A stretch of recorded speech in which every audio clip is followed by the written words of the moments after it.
Hey awesome people, welcome to Kids Wonder Vibe. The Emperor's New Clothes adapted from Hans Christian Andersen. Once upon a time, in a grand kingdom with tall towers, singing birds, and busy markets, there lived a very silly emperor. Now, this emperor didn't care much about running the kingdom.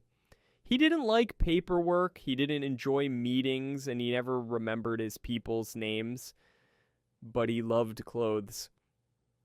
Oh, how he loved clothes. He had robes with gold buttons, hats with feathers taller than flowers, socks made of silk, and shoes so shiny you could see your face in them. Every hour he changed outfits, and he never wore the same thing twice in a week. He had not one, not two, but 3 giant closets just to fit all his clothes. One for summer, one for winter, and one for special sparkle occasions. Fashion is more important than taxes, he declared one morning while twirling in a suit covered in tiny bells. Jingle, jingle. One day, 2 strangers arrived in the kingdom. They wore long coats, carried fancy bags, and spoke in serious voices. "We are magical tailors," said the first man. "We create the most extraordinary clothes in the world," said the second. The emperor raised an eyebrow. "Extraordinary, you say?"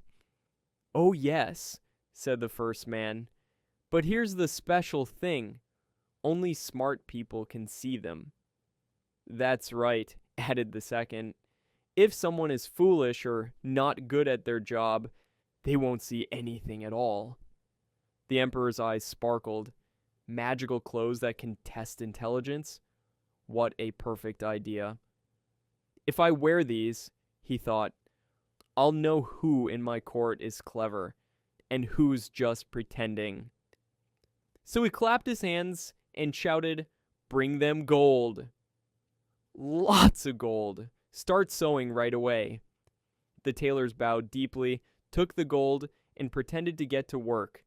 They asked for the finest silk and thread made of pure silver. But they didn't use any of it. They just sat at empty looms pretending to sew. They hummed and snipped. They knotted and twisted imaginary fabric. They even wiped sweat from their brows as if working very hard. A few days later, the emperor grew curious. "Send someone to check on their progress," he said. So a royal helper tiptoed into the sewing room. He peeked at the loom, but he saw nothing. His eyes widened. Am I foolish? Am I bad at my job? But he didn't want to be embarrassed. So he smiled and said loudly, "Oh my! The fabric is so elegant." The tailors grinned. "Yes, feel how smooth it is." The helper waved his hand through the air. "Ah, so soft." Another day passed, and the emperor sent a second helper. He too saw nothing, but he didn't want to look silly, so he laughed and clapped. "Such beautiful colors, the stitching, the sparkle," the emperor beamed. "I must see them myself." He marched into the workshop. He looked hard at the empty loom. He saw absolutely nothing. The emperor's heart sank. Wait, does this mean I'm foolish? But he quickly smiled and said, "Oh, marvelous! These clothes are like no others I've ever worn." The tailors bowed. "Shall we dress you, your majesty?" The emperor stripped down to his underwear. The men danced around him, pretending to wrap him in robes, fasten buttons, and toss a cape over his shoulder. "There, all done," they said. "You look stunning." The emperor stood tall, proud, and completely undressed. He stepped out onto the balcony. "Citizens of the kingdom, feast your eyes upon my new clothes." The people gasped. They squinted. They rubbed their eyes. No one saw anything, but no one wanted to admit it. "Wow," one person said. "Amazing," said another. "Such style, such grace," said a third. Everyone clapped and cheered, afraid they would look foolish if they spoke the truth. Then, from the crowd, a small voice piped up. "But he's not wearing any clothes." Heads turned. Silence fell. The emperor froze. A little child stood on her tiptoes and pointed. "He's in his underwear!" One person giggled, then another. Then the whole crowd burst into laughter. "Ha ha ha ha! Look at his knees!" Nice polka dot boxers. Someone forgot their pants. The emperor turned bright red. He felt his ears get hot. But instead of running inside, he held up his chin and kept walking down the street as if nothing had happened.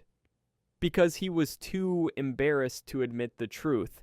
As for the two tricky tailors, well, they were already gone.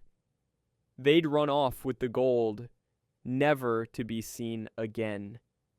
Moral of the story: always speak the truth, even when it's hard, even when others don't. Pretending to know something or going along with the crowd just to fit in can lead to silly mistakes or even serious ones.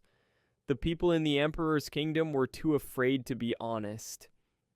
But one little child's simple truth opened everyone's eyes. Never be afraid to ask questions, admit you don't understand, or say, "Hey, this doesn't seem right." Sometimes the bravest thing in the world is telling the truth when no one else will.